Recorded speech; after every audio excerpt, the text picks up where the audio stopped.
Cut open the box ties with scissors. Open the flaps and look for contents in the box. There will be 2 smaller boxes for tools and battery inside the box. Cut the tapes of the small carton boxes and inside you can find charger box, pedals, rear and front reflectors and tools for the assembly. Pull out the bike from the box carefully. Cut the packing and cable ties. The ignition key comes secured to the handlebar and framed with the help of zip ties. Cut it carefully.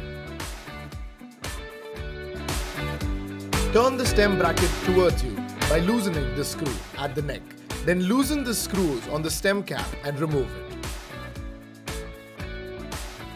Adjust the front brake wire, extracting it from below the fork to come out from the other side. Mount the handlebar and set to the desired position. Tighten the stem cap with the bolts carefully. Caution: do not over-tighten the bolts. Remove the bolt, safety washers and mount the front wheel.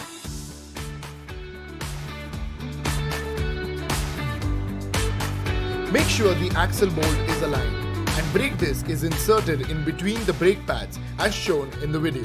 Tighten the bolts using the 15 mm side of the combination spanner. To mount the pedals. For the left pedal, screw the pedal to the crank in an anti-clockwise direction. And for the right pedal, screw it in a clockwise direction. You can find the direction sticker on the crank. Assemble the rear reflector as shown in the video and slide it on the seat tube. Do the same for the front reflector and mount it on the handlebar. Put the seat post in the seat tube. Mount the battery over the controller as shown in the video. Insert the keys and lock the battery. Switch on the battery by turning the ignition key as shown in the video. Remove the charger from the charger box and plug in the power cord to the adapter. Connect the charger to the charging port provided on the battery for charging. Your X1 bike is now ready for use.